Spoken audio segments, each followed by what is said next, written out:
इंसान इतना जकड़ जाता है कि वो अपने प्यार को भूलने को मजबूर होता है। दोनों की शरीर एक पेड़ पर फांसी के फंदे पर लटकी हुई मिली। दोनों के बीच में प्रेम संबंध अच्छे थे, दोनों मिलते जुलते, कभी इधर उधर घूमने भी जाते। समाज या घर वालों ने उन्हें एक्सेप्ट नहीं किया।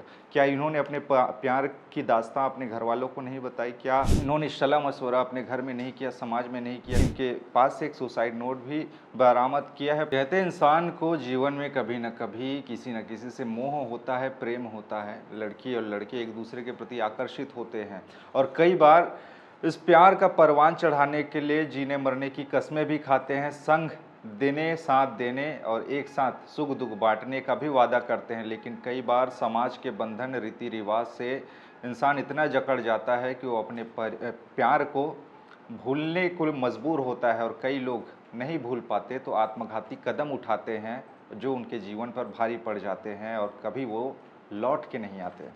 मैं ऐसा क्यों कह रहा हूँ, आज आपको एक ऐसा ही मामला बताता हूँ। छत्तीसगढ़ के गरियाबंद जिले से सामने आया है। गरियाबंद जिले का राजिम थाना क्षेत्र अंतर्गत ये मामला सामने आया है, जहाँ पर दो प्रेमी जोड़ों ने, एक लड़की और एक लड़का, बेइंतहा मोहब्बत एक दूसरे से करते थे और दोनों के प्यार की दास्तां उनके दोस्त जानते थे, परिवार वाले भी इस बात को जानते थे कि ये लोग आपस में प्रेम करते। दोनों का कास्ट एक ही था, साहू। लेकिन क्या ऐसा आता है कि वो लोग आत्मघाती कदम उठाने को मजबूर हो जाते हैं। अब वो इस दुनिया में नहीं है। दोनों की शरीर एक पेड़ पर फांसी के फंदे पर लटकी हुई मिली। दोनों एक दूसरे से लगे हुए थे, दोनों का शरीर चिपका हुआ था और दोनों के गले में फंदे थे और उसकी फंदे के एक दूसरा सिरा पेड़ की टहनी पर लगा हुआ था। और इस पूरे नज़ारे को देखने के बाद आसपास में पूरा शोरगुल मच गया, पूरा हड़कंप मच गया कि यहाँ पर प्रेमी जोड़ों ने आत्महत्या की है। इस मामले की खबर आने के बाद में पूरा का पूरा चर्चा इसी को लेकर है कि इन दोनों प्रेमी जोड़ों को आखिर शादी क्यों नहीं कराया गया, क्योंकि दोनों तो साहू ही लिखते थे, दोनों साहू ही रहे, समाज से आते थे। बावजूद इसके क्यों ऐसे समाज वालों ने, क्या ऐसी ज़रूरत आन पड़ी कि इनको आत्मघाती कदम उठाने का मजबूर होना पड़ा, आत्मघाती कदम उठाने के लिए? ये जो खबर सामने आया है गरियाबंद जिले का राजिम थाना क्षेत्र अंतर्गत कुमही नाम के एक गांव से, जहां पर एक प्रेमी जोड़े की आज सुबह फंदे से लटकी हुई लाश मिली है और लाश को देखने के बाद आसपास में पूरा का पूरा हड़कंप मच गया कि यहाँ पर आत्महत्या की गई है। उनके पास से सुसाइड नोट भी बरामद हुआ है, जिसने पुलिस ने इसको जब्त कर लिया है। आखिर इस आत्महत्या के पीछे की वजह क्या है, उस सुसाइड नोट में लिखा है, लेकिन अभी तक सार्वजनिक हुआ नहीं है वो सुसाइड नोट कि आखिर उसमें लिखा क्या है। पुलिस मामले की जांच पड़ताल कर रही है। पूरा का पूरा मामला कुमही गांव का ही है, जहां का एक लड़का टिकेश्वर अपने ही कास्ट की एक लड़की, दूसरे गांव की रहने वाली टोमेश्वरी नाम की लड़की के साथ में प्रेम करता था। इन दोनों के बीच में प्रेम संबंध अच्छे थे, दोनों मिलते जुलते, कभी इधर उधर घूमने भी जाते।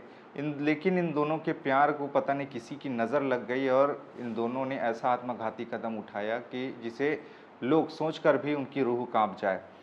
टोमेश्वरी और टिकेश्वर ने निर्णय ये लिया कि दोनों आत्मघाती कदम उठाएंगे और इस दुनिया को ही अलविदा कहेंगे, यानी कि साथ जीने साथ मरने की कसम खाई थी और साथ मर गए, चले गए इस दुनिया से। अब चर्चा इसी को लेकर है कि क्यों आखिरकार एक ही समाज के होने के बावजूद भी समाज या घर वालों ने उन्हें एक्सेप्ट नहीं किया। क्या इन्होंने अपने प्यार की दास्तां अपने घर वालों को नहीं बताई? क्या इन्होंने सलाह मशवरा अपने घर में नहीं किया, समाज में नहीं किया कि हम एक दूसरे को पसंद करते हैं, हम दोनों शादी करना चाहते हैं, हमारी शादी करा दीजिए? अब चर्चा इसी को लेकर है। अब एक नए दौर से बहस भी इसी को लेकर छिड़ गई है कि समाज में हम कैसे लोगों को देख रहे हैं जो ऐसे प्यार कर रहे हैं, उनको भी एक सही से मार्गदर्शन नहीं मिल पा रहा है। अपने ही कास्ट के होने के बावजूद भी लोग अपना नहीं हो पा रहे हैं। इसे लेकर अब बहसबाजी छिड़ गई है। ये पूरा का पूरा मामला सामने आया है। लड़की का नाम टोमेश्वरी बताया जा रहा है, जो कि खुटेरी नाम के एक गांव की रहने वाली है, और लड़के का नाम टिकेश्वर है, जो कि कुमही गांव का ही रहने वाला है। लड़की खुटेरी के नामों का टोमेश्वरी साहब है। और कहाँ है रिशो? वो धुमा बिहार ने था गए थे। लड़का जानते हो? लड़का मामा के ओकर बेटा है। ये घटना कैसे पता चला आप लोग को? और आज से लड़का मन कैसे नहीं आते, मोटर ठीक है कहाँ के कीजिए पता करे लारी से। मामले की जांच पड़ताल पुलिस कर रही है। इनके पास से एक सुसाइड नोट भी बरामद किया है पुलिस ने। अब लाश को कब्जे में लेकर पंचनामा करके इनको पोस्टमार्टम के लिए भेजा गया है, जिनके बाद इनका अंतिम संस्कार किया जाएगा। लेकिन इनके मरने के साथ साथ ये लोग सवाल भी छोड़ गए हैं समाज के लिए, आज के लोगों के लिए, कि उनकी मानसिकता कैसी है। समाज के होने के बावजूद भी समाज वाले क्यों ऐसा एक्सेप्ट नहीं करते, या फिर इनका ही कोई दोष रहा होगा जो इन्होंने अपने प्यार के बारे में घर में चर्चा नहीं की, लोगों को नहीं बताया। खैर, जाने वाले चले गए, लेकिन आप ऐसी चीज़ों से बच कर रहिए। ठिया छत्तीसगढ़ का यही अनुरोध है। मामले में आपके विचार क्या है, नीचे हमें बताइएगा। खबरें और भी है, जिसके लिए बने रहिए ठिया छत्तीसगढ़ के साथ में। नमस्कार।